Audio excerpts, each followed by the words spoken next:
Star India one मध्ये आपलं स्वागत आहे। पाहूया आजची प्रमुख माहिती। बोधे गावात ईद ए मिलादुन्नबीचा जल्लोष, शांती, एकता आणि मानवतेचा संदेश। बोधे गावात ईद ए मिलादुन्नबीचा जल्लोष।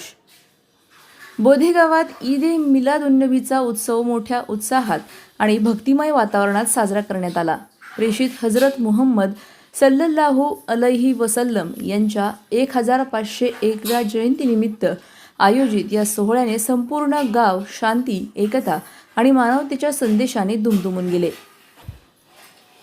मदिना मशीद आणि रजाए मुस्तफा मशीद परिसरातून भव्य जुलूस काढण्यात आला। या जुलूसमध्ये मुस्लिम बांधवांनी मोठ्या संख्येने सहभाग नोंदवत प्रेषितांच्या शिकवणीचा जागर केला। प्रेषित हजरत मुहम्मद यांनी जगाला सत्य, न्याय, दया, सदाचार आणि बंधुभावाचा संदेश दिला। त्यांच्या जीवनातील प्रेरणादायी विचारांचे स्मरण करत विविध धार्मिक कार्यक्रमांचे आयोजन करण्यात आले। कुराण पठण, दुरूद व सलाम, धार्मिक प्रवचने आणि नाथ शरीफच्या सुमधुर सादरीकरणाने वातावरण भक्तिमय झाले। विशेष म्हणजे लहान मुलामुलींनी सादर केलेल्या नाथ शरीफने उपस्थितांची मने जिंकली। या सोहळ्याचे नियोजन मदिना मशीदचे मौलाना हाफिज अब्दुल माजिद मीर आणि रजाए मुस्तफा मशीदचे मौलाना शाह आलम यांनी केले।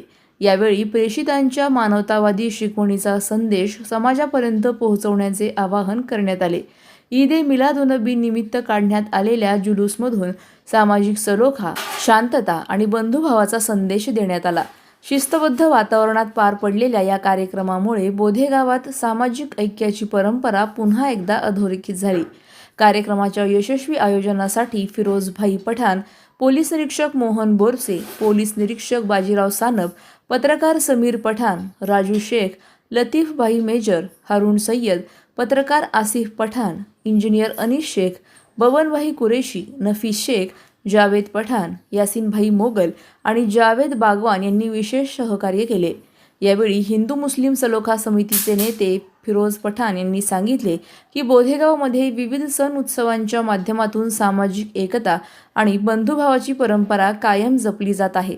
सण उत्सव हे समाजाला जोडणारे सेतू ठरावेत, हाच या उत्सवामागील मुख्य संदेश असल्याचे त्यांनी नमूद केले। आमच्या YouTube चॅनलला नक्की सबस्क्राइब करा। पाहत रहा स्टार इंडिया। फेसबुक आणि इंस्टाग्राम स्टार इंडिया वनला फॉलो करा। पाहिल्याबद्दल धन्यवाद।